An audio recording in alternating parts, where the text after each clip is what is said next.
mboka ole tozuwa babimisa na poasa badepite tovotaki bazosala rien tokende na funa bazosala rien bongo toleka na mwamba bazosala rien tokende lukunga bazosala rien tokende na maboko kuna bibembe bazosala rien atozonga na changu bazosala rien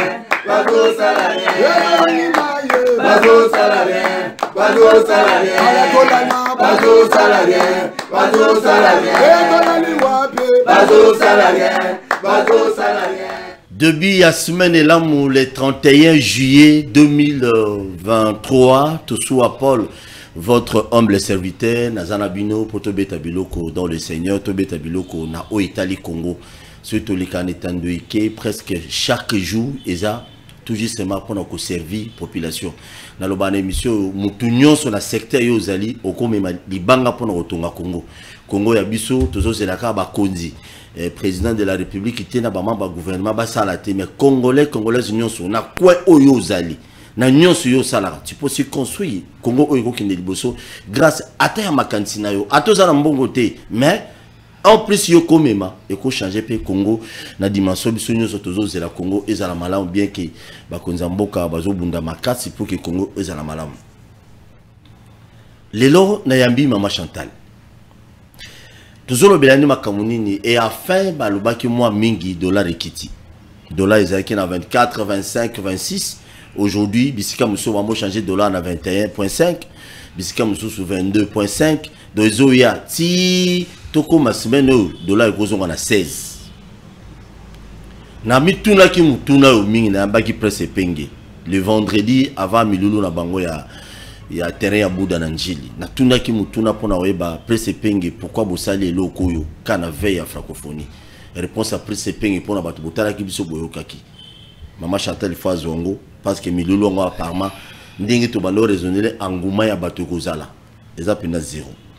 Bakon ya Congo Brazzaville tisiko même ba congolais musu ya Congo Brazzaville bakomo finga ba congolais awa oya awa bazo finga kuna ezakam ezo sala pena malamu mingi te. Or que les deux Congo tozali bandeko o kabolu sezaka mai. Mais ceux qui papa na biso kulutu na biso Denis Sassou Nguesso akenda ko signer ba accord commercial na Paul Kagame. Bobi Paul Kagame. Il kosi hein Paul Kagame va que nous signer ba accord là c'est son problème. Parce qu'ils allaient état souverain, ils ont gêné Bissot Nani. Mais avant, on a présenté une invité, Deli, c'est Sanga Azala qui n'a Kananga, je crois, le samedi. Ici, Kawapi, Tango Bakiti, selon Bango, Balobi Bamba qui Bango Mabanga, sérieusement, et pas Banani, et Banité, selon Bango Pekara, Baebisinga na téléphone, a été Bakanga Moutoumoko. Yami Balé, l'isolozo le kana Kenya donc moko ya ba commune oza na Lubumbashi ezali opesimboa moi boykuna il y a un groupe de gens bazo semer terreur bazo semer insécurité auprès de la population presque chaque jour vraiment bana Lubumbashi balobi to lobela bango peut-être ba sur le plan national ba koyoka toyoki pe lisusu semblerait maire de la ville et à Lubumbashi azo gérer ma B ça reste à vérifier si réellement si qu'ils a livré babi azo sala pina musala ndenge bato bazo zela ba lushwa ndenge malingi maire de la ville wana asalate. Mais avant cela botie la vidéo il y a Délice Sanga Bolanda boyoka bango moko ngana boy na ngokota mamba Délice Sanga nana ngana opposition te papa beta biloko.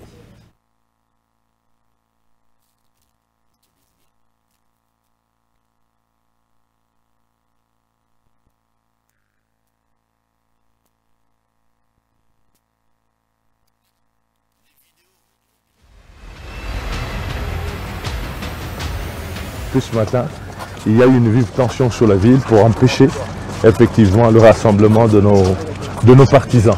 Mais on ne leur empêchera pas de penser et surtout d'agir dans le sens du droit et de la liberté. Et nous sommes là pour les encourager, pour leur dire que un autre Congo est toujours possible et il est encore possible. Il s'appelle la refondation.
Très bien, merci beaucoup. On est allé Denis, c'est Sanga, moi quoi, candidat président de la République. Bon, on est bola qui est pénal ibanga mutu. Bon, et politique, politique ali palangu bater. Eh, bon, tout bateau bakanga ki bango. Vraiment na o ba bete mama banga wana na ibina ngati. Mais les solos ya bande konobiso à Lubumbashi, nous vous demanderons toujours bande konyon sur besoin la biso pardon pour ça quelque chose pour sécuriser bana Lubumbashi. Babi et ça na ba groupe moya batu bakanga batu ba singa ba taxi les ala pena pena malo mingiti. Très bien. Marché de la liberté, Nazara qui mukolo ya le samedi, j'étais là. Pour la bande konanga belé ya masina bokomi o notre soit pour l'allié.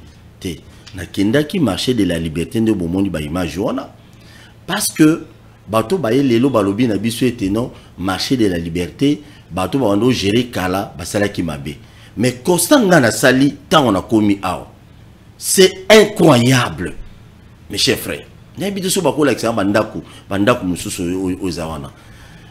Comment pouvez-vous accepter okutu était kama bana contraté il semblerait. Sur bako l'accent vidéo penda obomoni nzela ya munene za la kati ya marché de la liberté. Il semblerait que le comité de gestion basala ki wana bateki yango do balabala bazu bakangi bateki baliembongo ezala na côté mususu ezala ki balabala bazu ba réduire balabala lisusu ba réduire balabala je crois na 16h na on accepte nous ba image au bien et aussi la bino passe na motema par rapport makamozo le na marché de la liberté bato ba yesika balobi il faut ba ye ko la makamwana susu bien pour que no bulu ekezalati. Omega a besoin de la concentrer, s'il vous plaît. Marché de la liberté, na olobelango, na olobelanango, na olaxabino ma preuve, tous les documents nécessaires comment marché de la liberté te kamaka boui. Donc bato wa auto bima. Selon l'information à comité de gestion à Lelo, bien que bino bokolo bango bakolo kama bien na bango. Non, mais c'est que j'ai vu. Pardon. Ba décharge ya mbongo, biteka. Donc marché de la liberté c'est pas ces athées. Mais ceux qui paient à l'Imbon, on a battu, parce que l'état des droits est allié. Je dis ça beaucoup. Très bien, maman Chantal, bonne. Mbote Ndokopol. Qui va aller? Ngolo Kaka, na pesi ba mboka mbote. Mami Kolobele. Bon, Zambaza Okum, tout le monde, biso de Zelaka, Bobenga biso. Merci beaucoup, maman Chantal. Ah, Bochi l'a extrait image dans nos côtés. Tout à l'heure, on a maman Chantal, comme on va saler une piaka.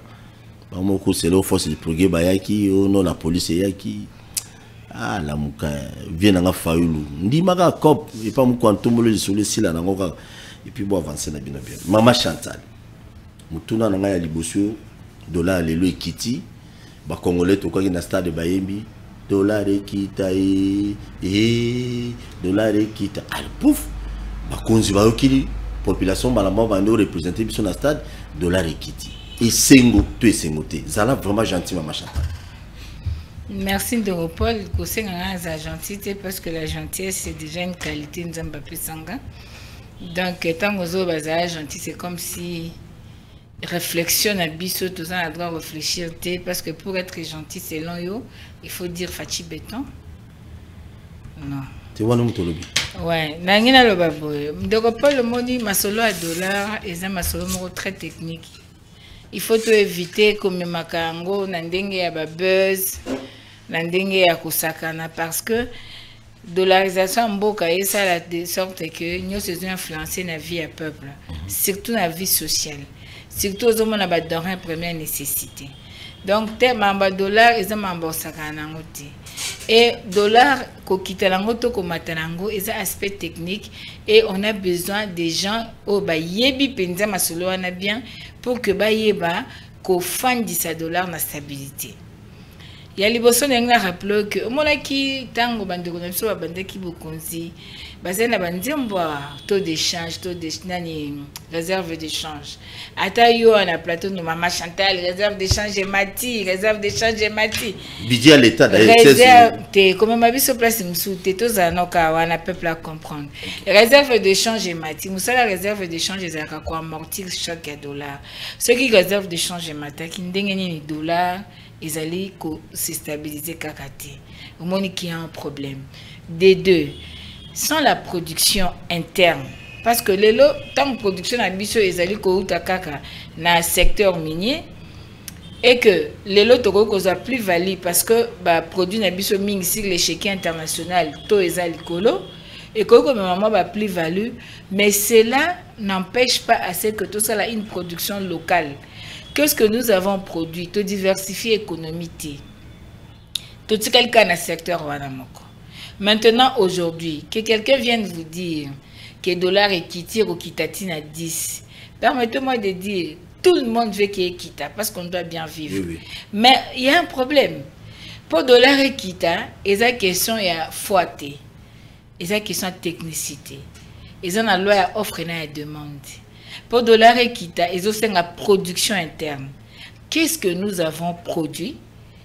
Oh, et ça, que tu produis mingi, tu teki mingi na mikila mapaya, ba dollar et côté belé na mboka, et créer rareté à franc congolais, et pesi congolais le koum, franc congolais le koum.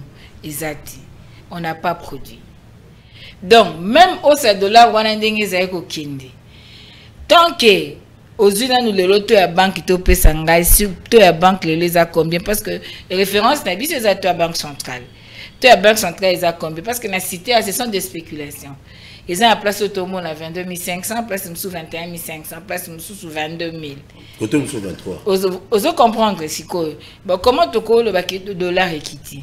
Le dollar équité, tu as combien? Et maintenant, à combien de pourcents? Et combien est-ce que tu stabilises en impact sur la vie, sur la cherté des prix? Parce que le long d'Europol, n'a pas ce cas exemple simple. À supposer que ça qui a l'eau sur le lot, tu vas avoir 16 $, et comment il 23 $. Tous les dollars, na to à 2000 pour tous les faciliter le calcul. Donc ceux qui sont à l'eau, c'est 20 $ par exemple. Et le bassin qui est à l'eau, c'est 46 000, tu es à 23 000. Ceux qui sont à 25 000, c'est-à-dire ils ont 50 000. Tu es à 50 000, n'est-ce pas? Maintenant, les dollars, tout comme on a dit, un tableau, dollar équité. Bâtir par exemple 20 000. Vous comprenez? Bâtir dollar 20 000. Et il dit que ça qui a l'osso et Sengeli est comme 40 000. Parce que ça qui a l'osso, c'est la valeur à 20 $. Et Sengeli est à 40 000. Mais ce qui est dollar est comme 40 000. Ça qui a l'osso est égal 50 000. C'est-à-dire 10 000 francs à l'icolo et comme il est sous érosion à poche à Congolais. Ou les choses à la valeur à 20 $ et comme la valeur à 25 $. Alors, nakati a climat wana, okoy koloba que dollar equity, okoy koyemba que dollar equity, non. Pour dollar equity, c'est de la technique. Alors, ceux qui production est salami, ceux qui na cadre macroéconomique va maîtriser tout le dollar, ce qui est d'ailleurs le souhait pour tout le monde parce que les lots n'ont pas mamé belé to bela ba tension ba estomac le cola ou indien biloko commis trop cher vie commis pas si alors moutonio ça recèpe la dollar et quitte.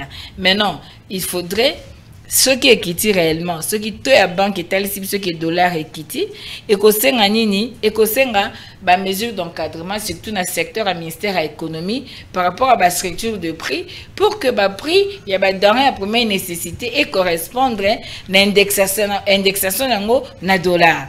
Donc c'est très très important. Mais ceux qui te salient en côté et que ça la passe il peuple ko souffrir les sous davantage. Mais il faut que tout le monde a souffrir et que tout le monde voudrait ce que taux à dollar est stabilisé et que franc congolais est à une monnaie de valeur, une monnaie de référence et d'ailleurs c'est ça la fierté de notre patrie. Très bien.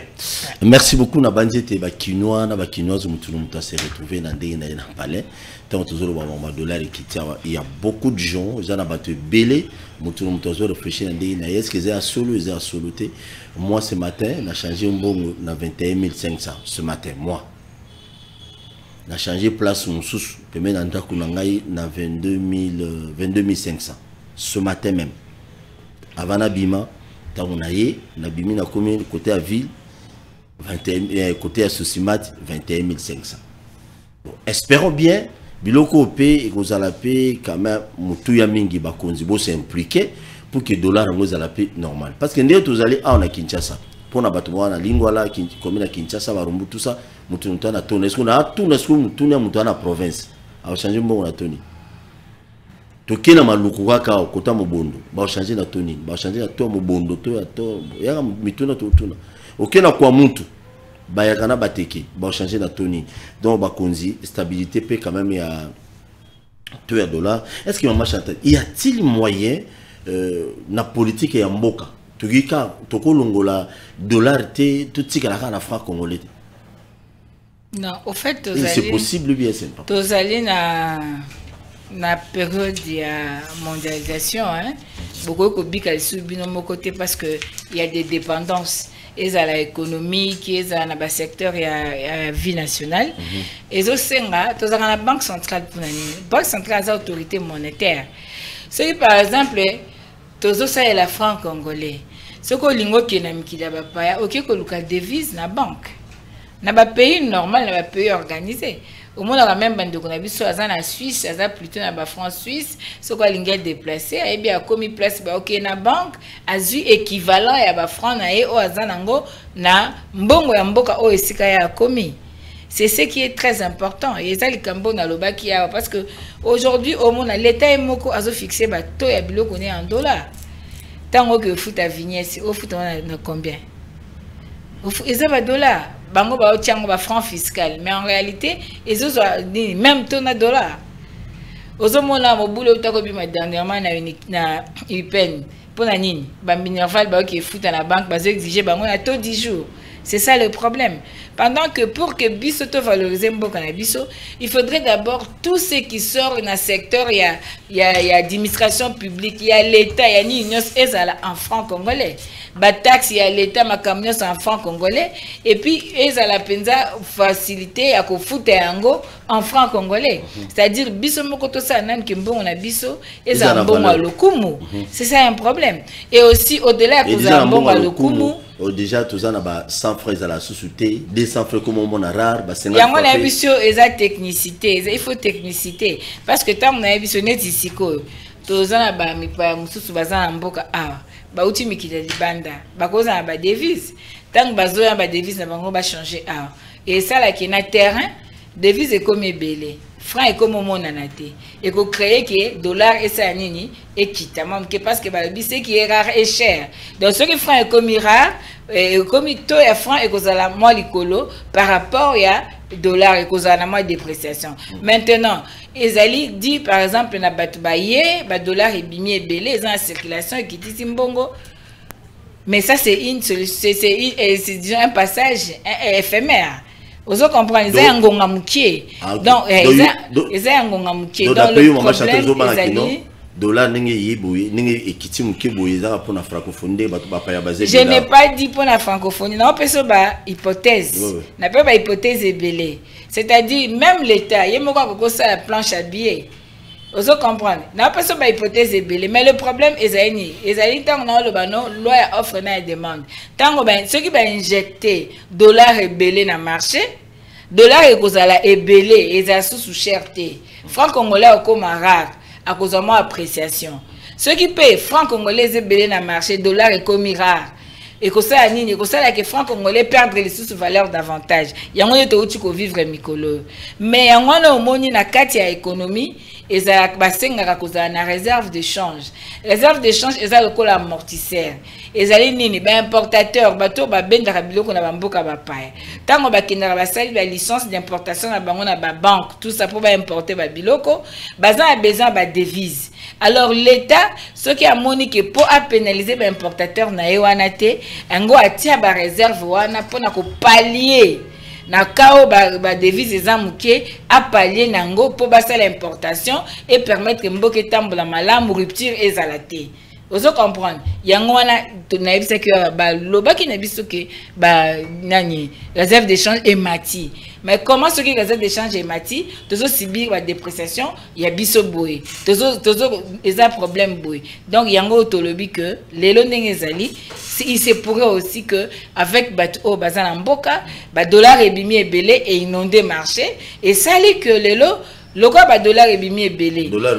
Franc congolais et mon la sousou et belé. et que ça que moi appréciation à franc congolais et que salem yango nazolo ba ke esengeli l'état a sa responsabilité na ministère à l'économie surtout na la structure de prix par rapport à incidence na vie ya peuple congolais et puis l'état a vraiment comment stabiliser cadre macroéconomique, comment stabiliser ma cambiato à dollar et puis quelles sont les mesures à prendre pour que topé sa valeur na monnaie nationale.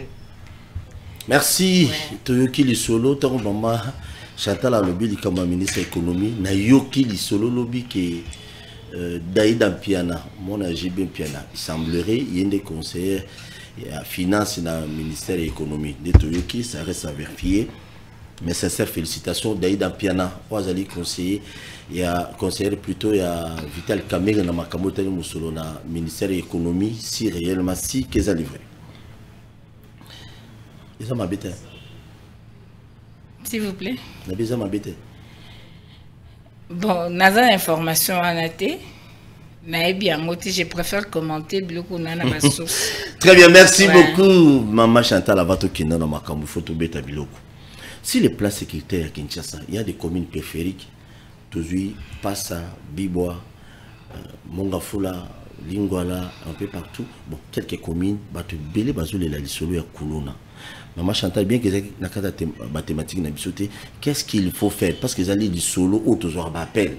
Batunion sur la émission à Kinshasa, là, au Goyo, sur la Bengi, 10, 3, 4, 5 personnes, au bâtiment de sécurité à Koulouna, où il y a vu la Kinshasa. Bien que Bino, les politiciens, non, banditisme urbain, les gens raté dans le monde du mobile, mais pays non sur les Arabes. Mais où il y a biso apparemment, il commis des trop, na Kinkole, na Maluku, wapi, partout, wabi, et ça devient des trop. Qu'est-ce qu'il faut faire, Maman Chantal? Non, le problème est une politique publique en termes de sécurité. Et ça dans le milieu urbain, qui est dans les milieux ruraux, ceux qui n'ont pas la pluriel. Donc, le problème est ça, problème d'insécurité, il ne faut pas parler seulement de la ville de Kinshasa. Le problème de l'insécurité est généralisé. Ceux qui sont dans la ville à Kinshasa, nous avons vécu ça, c'est samedi. Comment vous pouvez comprendre en pleine ville? Batouazan activité. Il y a une milice avec un bâton, avec une machette. Bazoya qui empêché Batouba atteindre lieu à manifestation. Comment vous pouvez comprendre? Na bactère il y a minene. Oh Batouba est censé sécuriser Batoupé Bazali. Pour organiser meeting, il faut enregistrer des blessés, plusieurs blessés. Batouba na ba hôpital ndenge na olobano siko. Est-ce que c'est normal? On va en parler. Non, parce que nous parlons de l'insécurité. Oui. Est-ce que c'est normal? Donc le problème de l'insécurité, il y a blaguité. Il y a des problèmes politiques nini ezali. Leadership nini et puis ils ont incarné nini pour nous sécuriser le peuple. Moi, ça me fait mal. Même à limiter ici, il y a l'insécurité. Tout le monde a Sokopao. Chaque jour, baba les obéta. Batoubasan a limité industriel. Chaque jour, baba les obéta. Ouais, mais industriel, les gars. Kaka, wala Sokopao, wa quartier, forgeron, wa tout ça. Baba les obéta. Ah bon? Donc, pour vous dire que, Esengeli l'État, asala makambulo lengi oyo basalaka bauti ko leksa biso ba phénomène ya ba kidnapping ba boye to komi wapi? Est-ce que ka bato ba kanga ki onande ba suki ou bien il y a encore une suite? Pourquoi pas ba juger bango to yeba c'est comment filière nini? Ah, mais c'est un problème. Tozo kende na makamba mobondo awa. C'est un problème. Na niveau une milice qui opère avec machette. Azotambola, la police est présente. S'il vous plaît. Bon, maintenant, dites-moi, comment on va éradiquer ça? Pendant que les lots, Batoubango, politique, politicien, ko instrumentalisé, no biso to lo ba ki ba otia désordre, mais baza subventionner, instrumentaliser na bateau baza na kati ya mboka. Donc le problème aujourd'hui, il faut un véritable état de droit. Il faut une véritable justice. Pas César parce que justice est athée. De Ofachi ou Tiemoka le biezo détruit Mboka. Là, il a été sincère. S'il vous plaît. Donc, lelo oyo, na Lubumbashi bazo benga, butu na moi. Na Djougou, na Magi, na Ituri kuna, na Nord Kivu. Insécurité, insécurité. Mais qu'est-ce qui fait mal? Et ça que, au moins, il y a la vie, il y a la priorité, il y a la nécessité et il y a les accessoires. Maintenant, on a biso ba Congolais, on est plus focalisé sur les accessoires que la nécessité. Parce que la nécessité est ali minimum vital, ou est basique. C'est qu'on ne peut pas manquer. De l'eau, par exemple. La sécurité. Mais regarde, on a vu des militaires défiler dans la ville. À cause de la francophonie, on a une sécurité à tout. C'est bien. Pombo qu'ils ont problème, c'est bien que sécuriser mes pères. Mais pourquoi cette énergie n'est pas déployée pour sécuriser les paisibles citoyens? C'est ça le problème. Nous avons un ministère de l'Intérieur.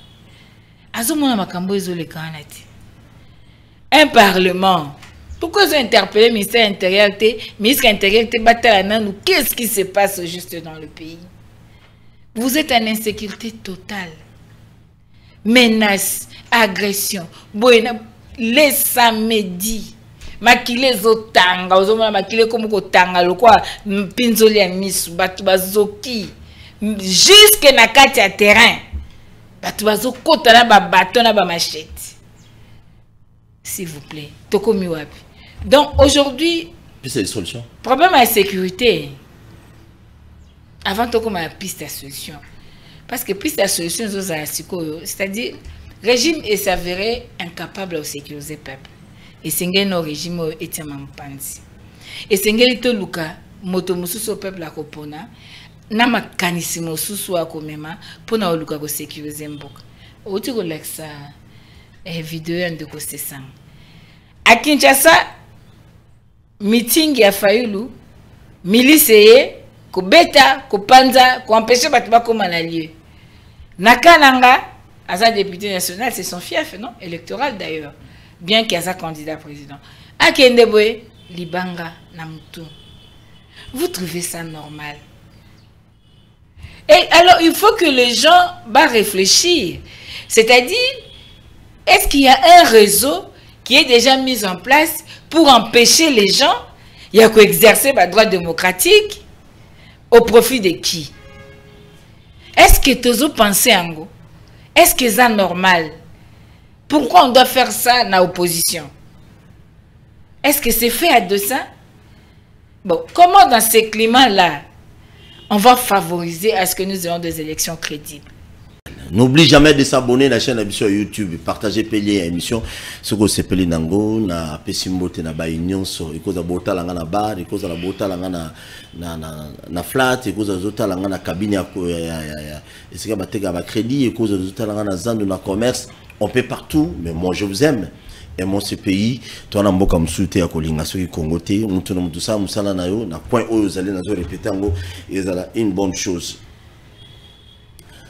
L'histoire Congo Brazzaville tilelo oyo même bino bato opposition ba musubo pesa likani c'est bien zamabe oui souverain apparemment quelques Congolais ont peur n'engé Paul Kagame l'ennemi juré de la République démocratique du Congo et de tous les Congolais accueilli co-signé comme Susuna na papa Nabiso Denis Sassou Nguesso, mais entre autres il y a d'autres personnes qui disent que non Paul Kagame Karana Brazzaville, mais la plupart des pays, surtout les voisins, a signé déjà l'accord, a tiré déjà Mississakuna, les Congolais opèrent. Dans quel sens? Bon, nanga pena loba parce que moni na kubandana na makambo oyo ya francophonie. Certaines balobi que non, beaucoup ça meeting te francophonie ça. Si on est allé. Oui, OK, merci. Bon, tango zolobela makambo ya Sassou Nguesso va signer na Paul Kagame consort. Bon, donc non sur le plan de principe. Sur le plan de principe, Congo-Brazza, c'est un pays à part. Qui est libre, c'est une colonie française. Aza libre, il y a ça accord naé na ba pays soye amoni. Donc lui ne dépend pas de nous et lui n'est pas là pour nous faire plaisir. Et dans le rapport entre les États, ce sont les intérêts. Et si lui estime que en signant l'accord Rwanda, il gagne quelque chose pour son pays, pour condamner et pour n'engoter. Ça, c'est sur le plan de principe. Donc, nous pensons que si nous voulons l'état de droit aussi exige à ce que tu respectes la liberté à battre. Donc, ce n'est pas parce que tu as des voisins, parce que tu sauveras bien, parce que tu as la capitale et Kangama, et c'est ce qui fait que Bango faut de l'andarythme non, c'est pas ça le problème. Alors là, il y a aussi un problème au niveau de nous Congolais parce que tout ça comme moi amalgame et belé. Tout beau ça n'a un peu moins makam belé. C'est-à-dire toko sur la toko ça bien mais mutu fait baba droit naé na ba limite naé. Des deux. Pourquoi signer seulement cet accord maintenant? Voilà la question essentielle, on a la moni photo lobé. Pourquoi c'est maintenant? Vous savez que le moment tout ça le problème na Rwanda. Vous savez que j'ai la francophonie, il fallait ça avant. Bah au Covid, bah changer année. Après bah il changer bah na août. Ah, tout ça qui nous émission moi quoi font la archive. Na bisa qui on a lobby. Pourquoi bah j'ai la francophonie l'air biso to font la processus électoral. C'est pas fait à dessein. Mokili eza ko sala makambo na yango eza ko étudier biso ka ndé to situkaka. Parce que planning eza notion de planification to za yango. Pourquoi ba tieka yango kana août pendant que calendrier national électoral l'élection est déjà qui déjà na 2023 année électorale et puis août to za déjà na ba processus électoral. C'est ça la première question ba congolais faut ba mituna. Des deux. Le Rwanda aujourd'hui à côté anglophone, à ça à côté francophone. Mais nous connaissons quand même le rôle que la France joue auprès du Rwanda. Les soutiens, il y a France, $1 million par rapport, il y a Makambo, il y a budget à Rwanda, Makambo Belé, ça à Rwanda. La France, la Grande-Bretagne, tout ça. Bah, se soutenir en gros. Ce sont des Français.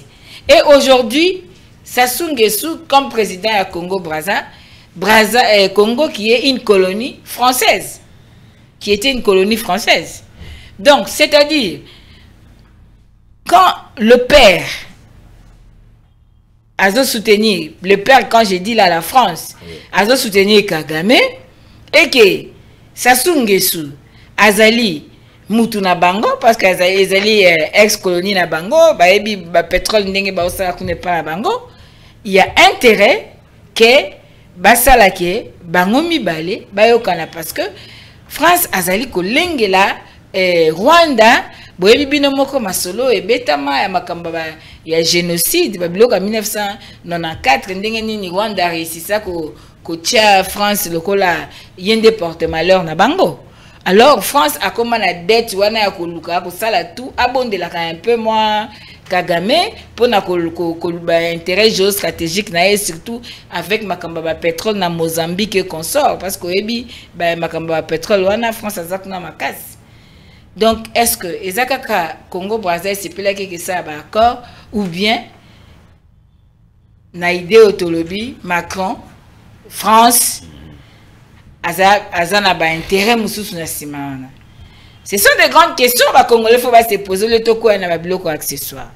Et puis des deux. Des trois. Pourquoi seulement pendant la période où Rwanda a agressé Congo, Congo a sa francophonie,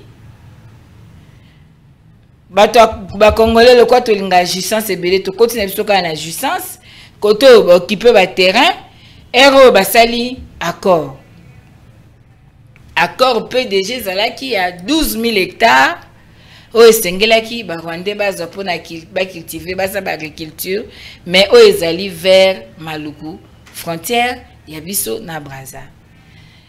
Connaissant ba intention ya Kagame, connaissant qu'il alobaki yango ouvertement que esengelaki baza mabele na bango na Congo, même si Congo nde esengelaki et récupérer mabele na Rwanda, conférence Tolanda qui professeur Ndayuel denga expliqué que c'est plutôt nous qui devons récupérer mabele na Rwanda. Donc vous voyez que ce n'est pas fait à 200. C'est-à-dire il y a déjà un plan, et ce plan macabre à balkanisation qui est déjà en marche, qui a été favorisé par ma fils maison, et aujourd'hui ça continue. Alors au lieu de se tokuya na makamba ofinga Brazza to sala nini, c'est plutôt il est temps bisoto kutana bisoto solola to tia mayele pour dire que les dangers nous guettent. Libose baneko bundisa este mingi toke 2006 élection batu ba victoire à peuple tamboli toye kozwa CNDP. Toye 2011 élection papa Tshisekedi azui a salité toye kozwa M23. Toye na 2018 élection Fayulu a réclamé vérité des urnes toye kozwa M23 2. Tozo kene 2023. Il faut comprendre ça.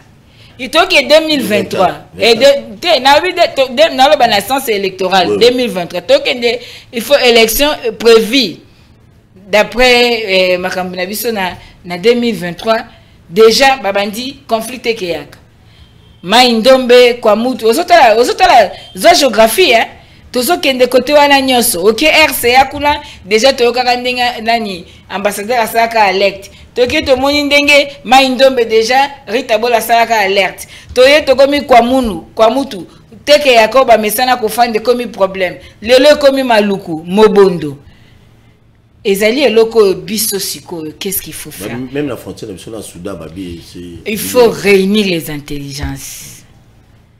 Il faut réunir les intelligences. Il faut réfléchir. Il faut chercher des experts congolais.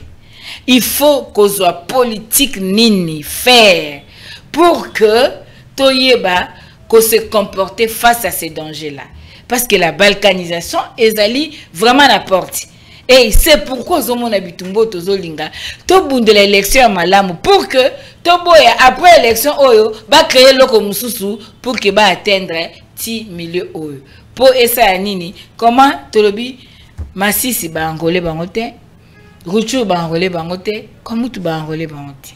Mais ce qu'on souhaite occuper l'élection bango bazate, est-ce que c'est une manière tacite, yako kotika bango, parce que ça sous occupation?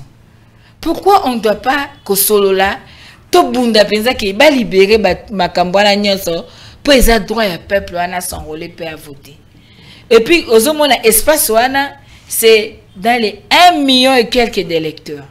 Souvenez-vous, tangu tozaki nandeko Kabila, il y avait déjà 1 300 000 électeurs bah voter avec Beni, Yumbi, tout ça. Quand vous allez bah Yumbi on a bani ezaka à côté bah Maindombe.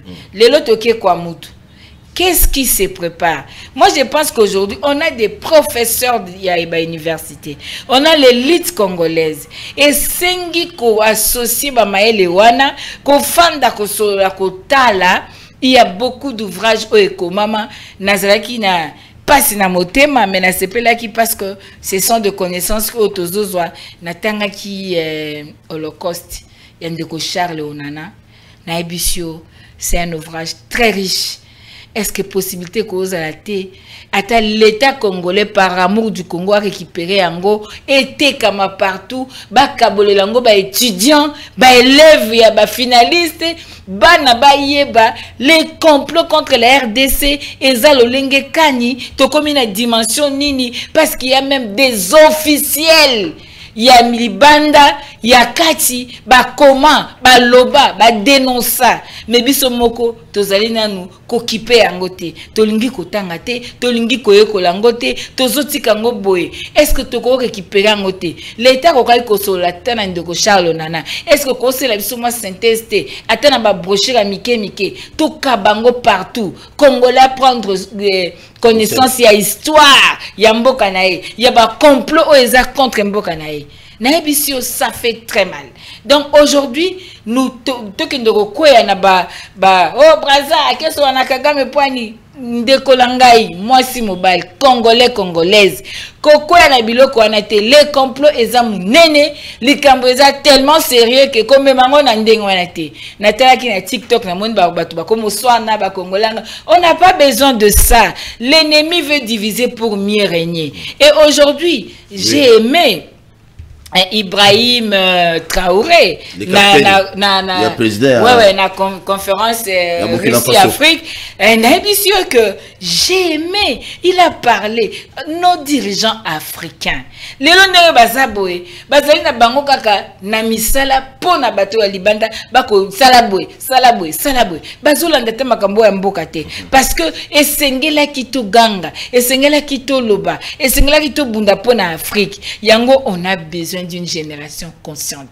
On a besoin de jeunes conscients. On va comprendre que nous devons faire quelque chose. Les Burkinabés là, les Maliens, les Sénégalais, tout ça, ce sont des gens comme nous. Ce sont des Africains aussi. Et sengeli koyeba histoire à mboka. Et sengeli ko bundela mboka. Yango zomo na ngana ko pekisa bilenge. Na ko pekisa baba mama to koya na bassesse wana. Plutôt to exiger na gouvernement oyo aluka ba mesure adéquate pour nous sécuriser parce que ezali déjà un complot oyo ezali makasi oyo soki biso to prendre garde te lobby to ko tambola na molongo bato mosusu bakozanga ba mabele et komake tozalaka kuna tokomi koto place pe boye ba musu balobi oyo pa na biso tokomi na ba bitumba inutile oyo on pouvait éviter ça. Merci beaucoup maman Chantal Lobel mo boye na linga ki ozo mkesi malobi to vanda to solola dobino la muka bolo ka dialogue pour que na ba élection bien ndeko yanga Paul omoni na étape biso tokomi ba mususu bazoloba biloba loba ba accessoire non. Nous avons un programme pour ce pays. Nous avons fait un congrès, on a un candidat. Nous avons tous nos dossiers au complet. Maintenant, nous avons considéré tous ces paramètres. Aux Hollande. Parce que, quand vous voulez parler des élections, il faut prendre la RDC dans son entièreté. Quand l'élection, c'est ni Kadima, c'est ni opposition. Il faut qu'on soit méandre nyoso ezali ko entourer makamba processus électoral. Yebi sanga ilelo na ucho yebi sondakisa. Poto sala meeting na njili ba ayant droit avec des machettes et des bâtons ba beaucoup ça meeting te pour francophonie ezali. Vous trouvez ça normal? Na ngina pesa ba mboka liseso eza na Bible. Oyebi l'histoire ya Marie na Marthe. Tangu Yesu ayeko tala bande kwa Lazare. Aena ndako moko amonaki kesengelaki abanda kopangisa Yesu makolo kosola na Yesu aza kosola na Yesu mosusu akendaki kosala ni kolamba aye mende konya lobi me yo ulio fana na mokonzi ozosala nini mokonzi lobi nini elle a choisi la bonne part ezande likamba bonne part aujourd'hui esengeli ba congolais to choisir la bonne part nyoso mibale koza bien dialogue na élection yokana na loba tole ba mambati na pardon te kasi yango nazo kende nyoso bobo sala makamba malamu mais faut choisir la meilleure na auto sala lelo oyo comment dans ces climats ndeko se sanga ke kananga ba beti na mutu na moni même Élysée Odia ndenge ba vitre ya mutu ke panzani ndenge azo l'accent na vidéo j'ai vu ça to mona biso to kenya na njili ya problème milice. Insécurité généralisée. Dites-moi, dans quel climat tu as une élection? Yami Bale, tu as une élection nini? Yondongo zano ebi kutute soza électeur. Oebite lo mogo élection te que vous électeur. Na zo carte d'électeur. Merci. Carte de zo qui ba écrit longwe. Elongi ou te limo. Merci.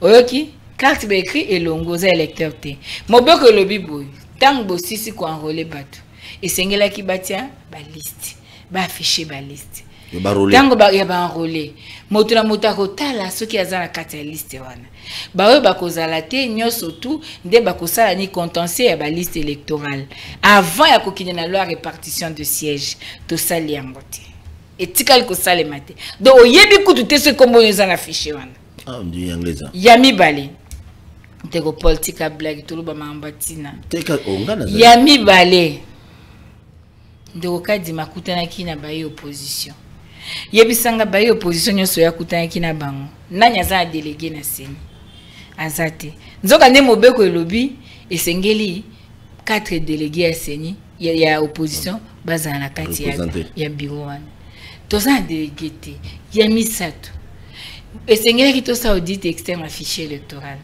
ndeko kadi malobi akosala sute po ya sasa ki audit balobi te tokobenga OIF te wasalaka na 2018 pour rwandaise azawana mais j'ai francophonie ezoko beta nani azokamba OIF rwandaise te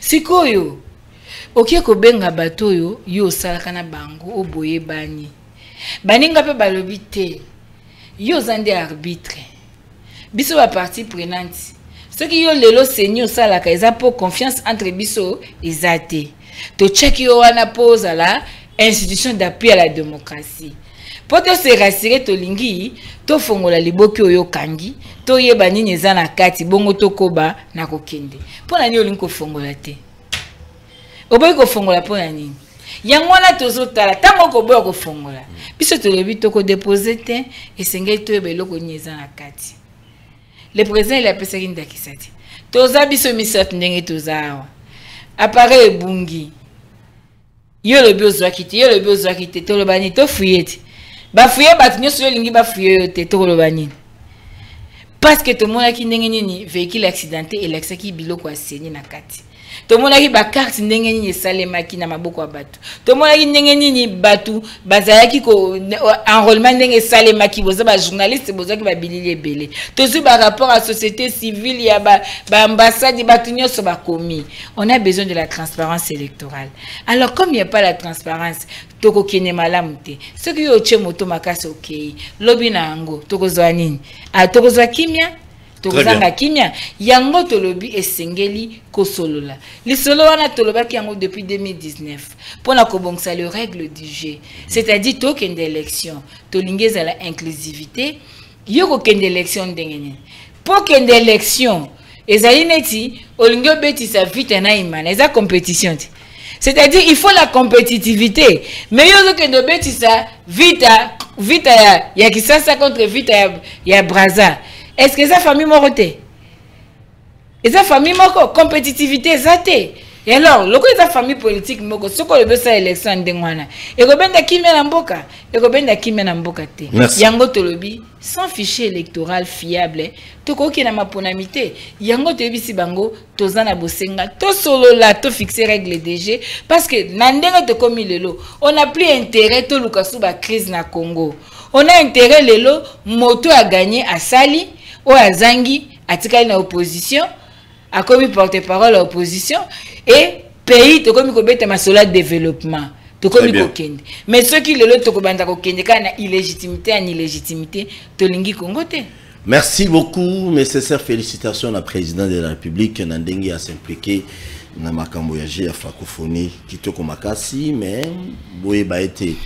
Moko ya ba congolais mukolo ya lobby si je me trompe pas a gagné azuela biso depuis babandi congolais ka moko na zoli biso médaille en or donc na judo beta ke mouvement boy pas dans 7 secondes de tikalaki donc bin affilé donc congolais wana zo mérité bilé tu éviter so azo pe jeep ne ba pesa ba joueur tu éviter ezanga mutuna na tuni pour a mérité pour yeka na mutolo ngoli biso so ni met en or mon kaka très bien.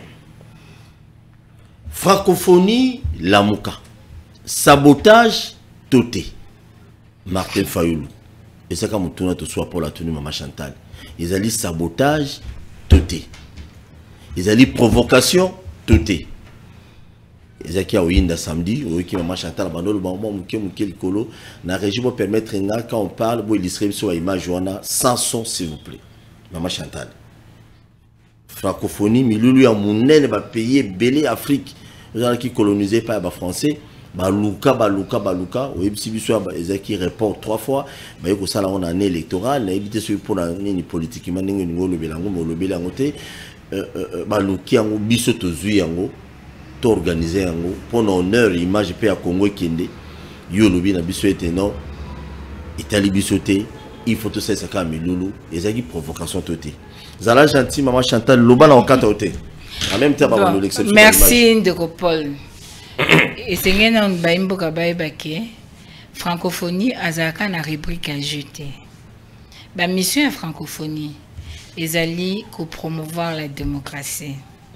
Ils allaient promouvoir la paix. Ils allaient promouvoir les droits humains. Ils ont aussi la promotion de la langue française pour promouvoir la culture et puis jeunesse. On a une mission à francophonie. Alors, est-ce que francophonie en termes de promotion de la démocratie, qu'est-ce qu'elle fait pour le Congo? En termes de promotion des droits humains, à Salinini pour le Congo. En termes de paix, à Salinini pour le Congo. Pendant que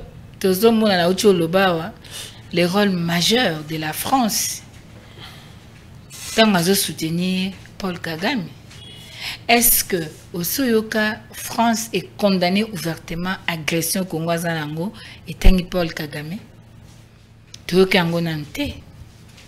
Mais parce qu'il s'agit d'un aspect nango, il y a jouissance. Et que le Congo, mon pays, dans le contexte na lelo, azali malade. Dans le contexte na lelo, Congo mboka na ngai azana ba territoire occupé par le Rwandais. Congo azana batu bazokufa butu na moi. Congo azana matanga ya moto monene o ba bomie ba circonstances o yebani na noté ti lelo ba enquête na nepesi conclusion na ngote. Congo azana matanga Congo ezolela. Congo lelo azolela souffrance insécurité na mboka. Partout peuple azolela. Maintenant, Congo lelo a s'engagé dans le processus électoral. Et le processus électoral a un calendrier bien établi. Yama na ebisaki yo lobi na lobaki te. Na lobaki na yo, pourquoi on a mis ça au mois d'août? Pour suspendre ma communication sur la combat francophonie. Dans l'entretemps, il continue. Na programme Bobango Basali? Non. Bateau Baza averti en vaut deux. Nous avons compris tout ça. Et Tolobi, j'ai la francophonie, c'est pas tout le Congolais qui sera là-bas. Moutazan et tout la francophonie, Ana Bounia, Ana Magi, Ana Wacha, Ana Nyanya francophonie. Moutazan a Benya francophonie. Moutazan a pourquoi ba été? Moutazan a quoi Moutoa, Poza Bissa et ta francophonie a oyate. Pourquoi? Parce qu'il y a un problème. Parce qu'on est en deuil. Parce que ma belé et simba mina bato mususoyo bazana droit langote. Parce que bambolombo na biso ba na franc makile zotanga. Il y a un problème. Ndeko Paul, est-ce que décoration tchaka na matanga yango tchaka na mariage? Est-ce que non, OK. Est-ce que décoration yo tchaka mariage yango tchaka anniversaire? Même si mi paya baye Boyambi Bango. Mais ils doivent comprendre que ce pays a un problème. Et le problème de ce pays, Bango bata francophonie, je rôle na Bango malamte. On ne peut pas suspendre tout le monde pour la francophonie. Non. Nous ne sommes pas contre la francophonie. Et Zobetanango, liberté na Congolais ne soit lingi à kokende nae. Mais l'État doit fonctionner. Le pays doit fonctionner normalement. Et le peuple souverain doit exercer ce droit. Tolinga tout ça la marche. Pour te chiter dans meeting. Tant que délégation qui est dans l'hôtel de ville. Baby Sibiso non. Toi n'a mis pas en Mboka. Secteur wana ya boulevard Lumumba. Et que ça la très utilisé. N'a mis pas à Bazoya. Et que ça m'a tout ça la marche. Tout pour sango le 12. tu retenir le meeting. Est-ce que tu crées un problème? Tu crées qui t'es? Tu le dis, ok. Comme il peut appeler un mboka, tu dis qu'il marche, tu as un meeting, tu as la marche na sima. C'est pas la bonne foi. Mais si vous avez tango yo ba milice wana na ba machette na ba nzete. Bazako ako panza ba manifestant bazolanda batu po bayate. Na nzela na boulevard wana batu ba uti kingasani baya po bakota njili bazo panza bango. Batu bazo tango bazo sala biloko nyonso wana. Ya ko panza ka batu. Po batu bazala empêcher bakende kuna. Mi pa ba ko le kana te. Mi pa ba ko le kana te. Mais papa Coco le kate? Non, s'il vous plaît. Donc, il n'est pas question que tu suspendre sur la francophonie. Oh, pour Nabiso, c'est la jouissance. Et la jouissance vient après. La jouissance, c'est dans les accessoires. Ce qui me dit, madame, j'ai la francophonie, c'est bête. Tu peux ton gabanda kwa tana nsele. Tu peux tika na bâtiment. Que tout ça va maison préfabriquée ou bien que tout que nos ça va homme à étudiant parce que on est à rénovation to ko ça banda kuna nsele to ko tonga to za tanyo so ko sala et ko sala que tango j'ai essayé to tika une infrastructure aux monde donc moto ko ko confondre té makambo tant il y a des choses to ko lo bango na TVT mais ezali makambo yo et Sengeli est à la prise en compte pour aboutir à telle ou telle autre option. Donc aujourd'hui, de Konangaï, personne n'est contre que la francophonie bêta, personne.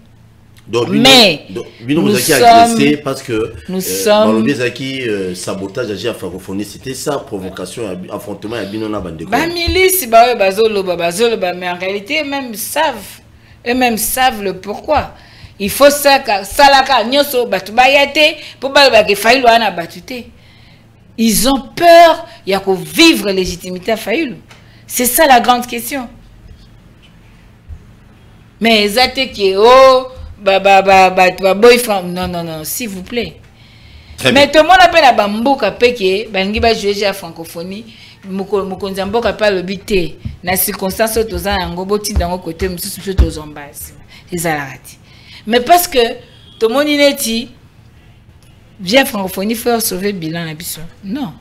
Et sauver le bilan, parce que le bilan est en fonction d'un programme, en fonction de la promesse au PSA. Tu auras promesse à francophonie, mais tu auras promesse à l'Allemagne d'Afrique. Très bien. Ouais. Merci beaucoup, Allemagne d'Afrique. Déjà, bon, mon ordinateur, Tata Raphaël, déjà, est bandit. Donc, bon, mais la main à Pio, on a cité Belé, Nyonso. J'ai francophonie à l'équipe, donc c'est pour l'intérêt du peuple congolais, mais toujours c'est des gestions on les a bien. Quand vous mettez les militants d'un parti politique, on a peur qu'ils aient très mal géré, tout font le téléphone, Botuna Ramituna, Yakotanga, on y a un zélé, violent la classe, au Bengu Api Komonan. Oui, bonjour. Papi Kapia qui tient volume à télé s'il vous plaît. Merci. Qui tient le volume, volume. Oui, on a quitté le volume, papa. Toujours quand depuis Baramoto on a limité. Oui, on a tout la maman Chantal. Ma camion ça toujours landa est très bien, mais ce qui te limite se référer na passage na mingi ali kana ba émission. Alors baka na biso que soki alingi ba travailler na ndeko Chilombo baka talibala ya Félix na Kabila. Ndeko, ozoloba s'il vous plaît.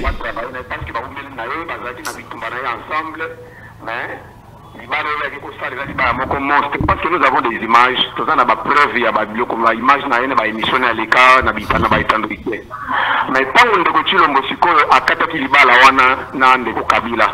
Et donc, nous nous faisons des sous que nous avons parce que à Fongola qui m'a beaucoup dit que ma force nous de l'extérieur, Baya Basangana, Basolola, va mettre en place pour que Mboka etambola par rapport à la désiration sur la population à Zaganao besoin. Merci. Je vais répondre. Très bien. Merci beaucoup, Ndeko. Merci. Ndeko, ceux qui ont bengi, qui tient volume à télé, pour te yoka ou bien. Dans un message, je me suis dit, Fumukento. Na Fumukento, kuna ma moyen sécurité, tout le bas, Fumukento, kuna na Mokali. Ils appellent ma casse. Allô, bonjour. Au bengi, qui tient volume à télé, tout yoka. Allô, bonjour. Oh là là, ceux qui ont bengi, qui tient volume à télé, pour te yoka ou bien. Bandeko Fumukento, on est de cœur avec vous. Bandeko sur commune Angalema. On est aussi de cœur avec vous par rapport à Bakanga Bino Kuna, ne Bolobaki Kuna, Ezelo Pesimbo Boy, vraiment, notre Tiko Lobelanoteti, Mukolobatouana Bakolemba. Allô, bonjour. Allô, bonjour. Obengi Biswa Pikomo, Obengi Wapikomunan. Non, Monga Funda. Tozo Kaonde. Abonga Funda. Tozo Kao. À féliciter maman Chantal. Merci. Vraiment, maman Chantal, bravo. Jamais dit que Bakignon sont faux dans la francophonie. Parce que francophonie, il y a de la distraction dans la Tambok. Na est que kuna baninga bazo souffrir, bazo kufa. Bazo kufa. Mtumene ndio maman Chantal otoloba. Mtumene na kufi na mboka. Mais il y a une francophonie. Il y a des distractions. Nangana sengi na ndeko na sengi na ndeko chirombo a démissionné au côté a démissionné. Merci beaucoup Toki message l'équipe déjà maman Chantal pour répondre la préoccupation na yo tous et la justice c'est est certain bazo ça la banquette moko digne et crédible et responsable na dossier Italie grand frère Nabiso Chéribien Okende n'ayez pas peur état de droit na mboko ba sam sana. Allô, bonjour. Oui, bonjour. Obengi biso wapi komuna ndeko? Na bengi na commune Kissan Sokombo na Honoré Makanzo. Honoré Makanzo tozo kayo. Ah ouais, nangina répondre kaka na ba question mama Zoloba. Mama yo za mutu ya lamuka.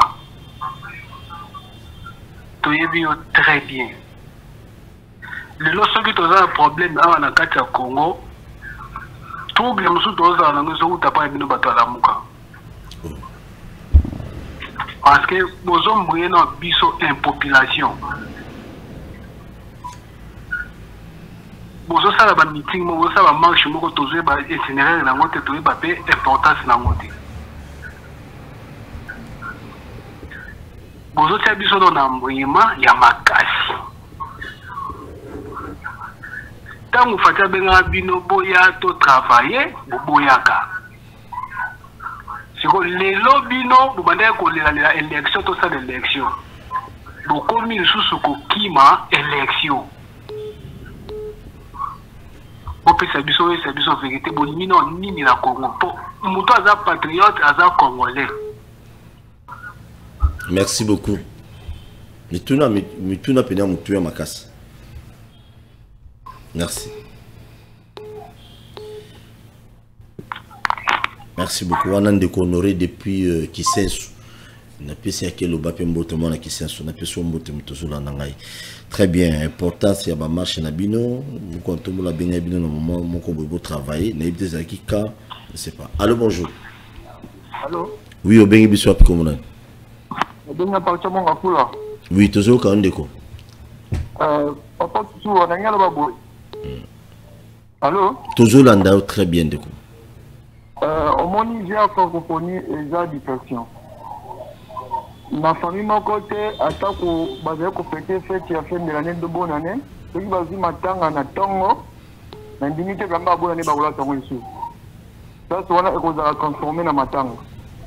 Donc biso ko ko te na francophonie tant que tout na matanga ba poser ko kufa na est insécurité na kata mboka biso bazali ko placer biso na kata francophonie.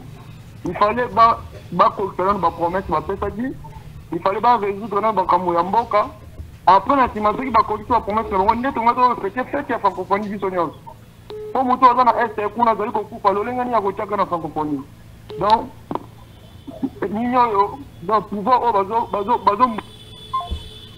yo mom tokati ya yo mom tokati ngati mais na quand même bilo mi balo lobby distraction na promesse là ngam na répondre. Allô bonjour. Allô bonjour. Bonjour ndeko Tushia. Oui ndeko kitana volume ya télé ndeko ngai kitana volume. Chantal, donc on a la négativité et pas il faut tout dire.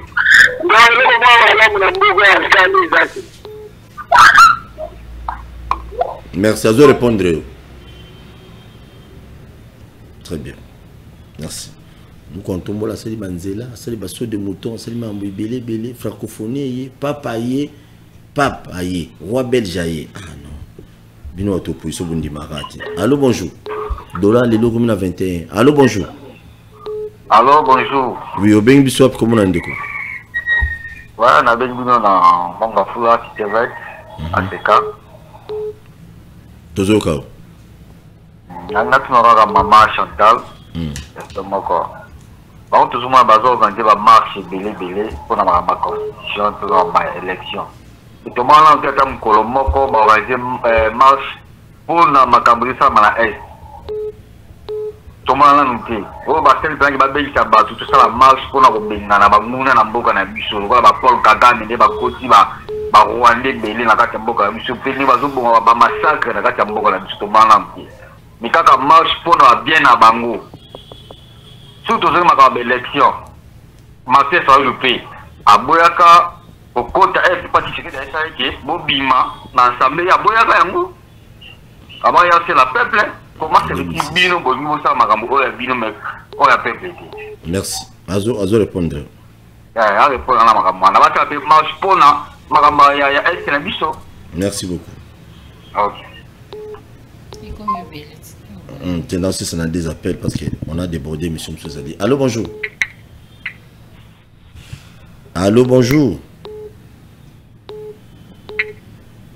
Bonjour, Novo. Oui, au Bengi Bissou, comment on a? Oui, on a bien la partie de Kassangoulou. Depuis Kassangoulou. C'est maman Chantal Mbote. Oui. C'est maman qui a des. Alors, on a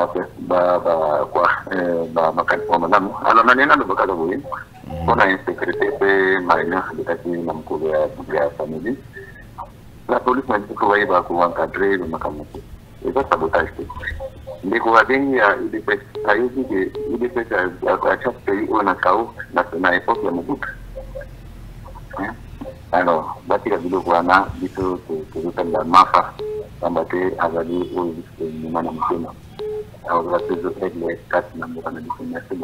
merci.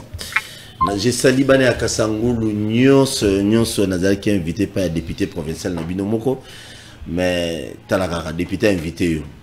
Si vous avez un bête bilo par Binomo et ça la faux, alors on est dans le baki. Merci, Maman Chantal, le Barobi, ma marche Nabino. Toute activité Nabino est belé, vous savez, ça a mingi, ils pour na, ils ont la mingi distraction, Moussou Balobi, les Kamotali, ba promesse francophonie, non, non. Yo commis, mais dès comment le but non, ba promesse ne se faut pas réaliser francophonie. Francophonie, ça n'a rien à voir na promesse. La bandite na nyonso président de la République à la Kaïbiso à Ocel, à Biso Maman, à ce qu'on le la francophonie peut-être, donc ils ont quand même mingité. Kitoko, Maman Chantal, bêta biloko rapidement, même dans 2 minutes, aussi les sapots. Bon, merci, merci Baimboka, vraiment on a félicité Bino parce que Bozuita a venu à Hollandangai et la ici considération. Bopesi pour Bokamombo na Bino, merci. Nakobandana na question de Kwalobi, Tolobaki Mambaliba la Félix Kabila. Maintenant, si Kabila Félix Bakabwana na Kabila mais toujours soutenir était. Au fait, message je vais lire. Au fait que Libala Kokabwana Félix na Kabila président il y a Lobaki yango na meeting na Kisangani, c'est vrai, Tolobaki yango, mais Libala ezalaki coalition FCC cash T ezalaki Félix et Kabila. Ezabiloko mibale keseni. Alors, tout le monde a qui rupture et la coalition FCC cash 2 ans après, mais en réalité, pour la biso politique, pour la biso la mouka, au regard à Bendis Tozanango, tomonaki que rupture esalemaki te. Bon, nakanisi que makambo mosusu tokoki koloba yango na etando moke te, tolobaki na bino que esengelaki to respecter volonté ya peuple. Ndeko Félix esengelaki akabana ndeko Kabila to solola tosalaki plan de sortie de crise topesaki ye ezalaki te biso tokende kotravaille na ndeko Félix, non, parce que biso tocontestaki légitimité na ye, toke travailler na ye na mandat oyo ndenge nini esengelaki nde tosolola po tobongisa lobby ya Congo, c'est-à-dire aussi ozwi bokonzi ozo exercer na yo, mais tosolola tosala ba réforme institutionnelle po emema biso tobongisa élection ya malamu po na 2023 moto ya longi asala pe ba mususu batia ye maboko. C'était ça notre lutte. Et ça l'a quitté que ôte-toi de là que je m'y mette.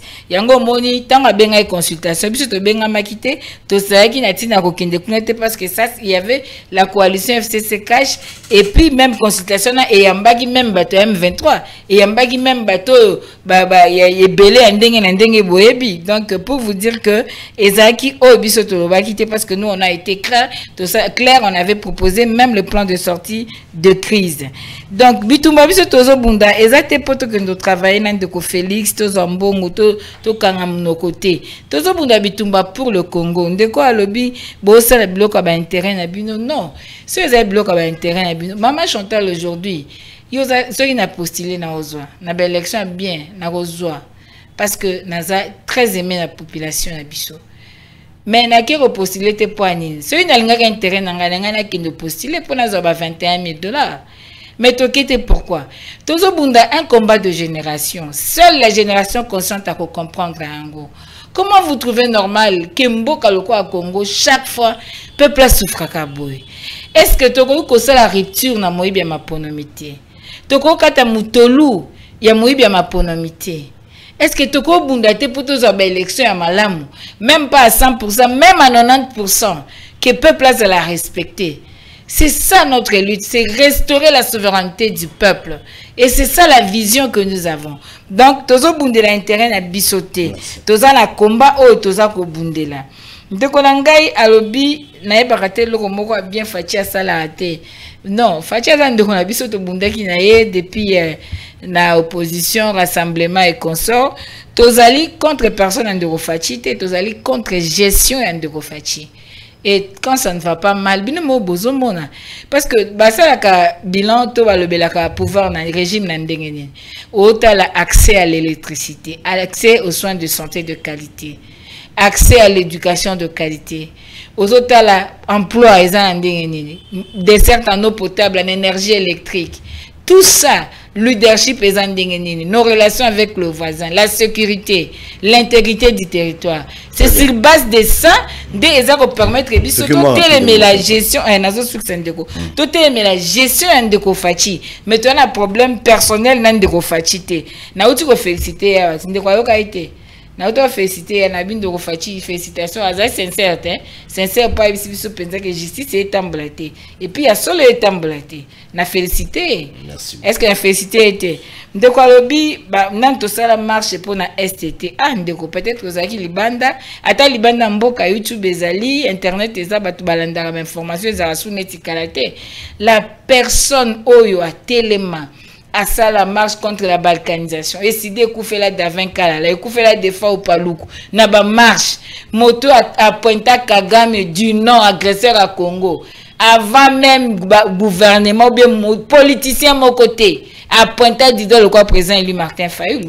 Nous avons été sur le terrain ne crapona marché contre balkanisation, contre l'insécurité. Les 20 mai oh babeta ki batunanga ba awa oh to mona batuna ba machette ezaki pourquoi to busa qui marche contre l'insécurité, contre la vie chère et puis pour le processus électoral. Mais tant que to bunda pour le processus électoral mon cher frère, ce n'est pas pour nous kakande tozo bunda. C'est vrai que lobby ceux qui mboke telemi eza nzela Maman Chantal a pambwami aropamba melongo na peuple parce que tolingi makambe fanda na nzela tozo bunda pona bisoté tozo bunda poto tia pays sur des fondamentaux ba fondement ya république tozala un état nation. C'est ça la lutte de comprendre te yebisangai So na obunda pona nga moko ba ucho agresser nga ba ucho beta nga na liana ba poison na obunda pona nga moko na zoka mbongo te ba futa nga te nazali na coach par ya opposition te ke ba pesa opposition mbongo mais siko na continuer pourquoi c'est à cause du Congo on a un idéal tozali ko bunda to sengi na ndoko Félix Nintolobi na ye esengeli ba réforme et salema to senga ki na ye esengeli ba partie prenante to sengi ndeko Kadima to lobi peto ko loba to sali ba plan de sortie de crise to lobi bisika nyoso na ba déclaration na ba meeting esengeli les parties prenantes ba solola poto ke na élection ya malam biso to zaki préparer pour les élections to boy élection te nous sommes pour les élections mais les bonnes élections. Très bien, merci Nabaïno Sobotali Bisso. Dans mon message, parmi mes messages, dans sauté malheureusement. Bonjour Papa Paul. Nalinga Kena Senga, na Général Blaise, Aede Bisso, na Makambu, État d'insécurité, surtout Kuluna, à lequel Bisso solution, mais na félicité Kaka Mama, courage, un jour et Kosimba. Très bien, Zalan de Kumonazo, Moko ya WhatsApp, pour te gagner temps. Bonjour, moi Nambo Katosoa, je tiens à présenter donc joyeux anniversaire. Il y a coordonnateur na bango Yasbel debout jeunesse et à Grand Bandundu cordon Dadou Botoulou. Babi joyeux anniversaire à toi Ndeko Dadou Botoulou et plein succès. J'ai salué un homme qui nous suit depuis Hollande. C'est un Congolais Awa Maître José Mukelenge Azali candidat député national na Tchango donc Yinda donc José Mukelenge déterminé pour à défendre l'intérêt à Tchango bien à Bagisama na baroba défendra déjà l'intérêt à Tchango malam Maître José Mukelenge depuis Hollande. Je te salue. J'ai dit aussi un grand merci à l'équipe technique, merci beaucoup na Omega Bazola, merci na Meda, merci beaucoup na comment l'équipe manga Trésor Masiala, sans oublier les téléspectateurs Nyonso, ya Congo Mobimba, ya Lubumbashi, ya Okatanga, ya Lualaba, ya Sankuru, ya Grand Bandundu, vraiment vous êtes belle. Congo Central, Kisangani, Buta, Kole, Nyanya, Walikali, Masisi, Luchuru. Te, wana minute aussi là. Nyamilime. Congo Munene, ya Boya. Isangi à Folo. Merci. Merci. Te contacter prochainement. N'oublie jamais de s'abonner à la chaîne sur YouTube. Bakinoa Balobi TV. Émission les cas de lundi à dimanche à 10h et puis à 16h. Na bouteuse à la rediffusion. Je vous aime bien. Bon début à semaine. Nzambe a pambola mutu na mutu nyonso ondi minaraye sur ma selle okolo konzipo obigisi. Oye Simba kite semaine prochaine. Oye Simba kite moi oye leki oyo et Simba bakope fungwamo. Bo éviter les mandats kwanga ya besko ya miipi na komona Yesu. À tout à na Congo to telema tolobela mboka ye. Oyo le to suwa babimisa na poasa.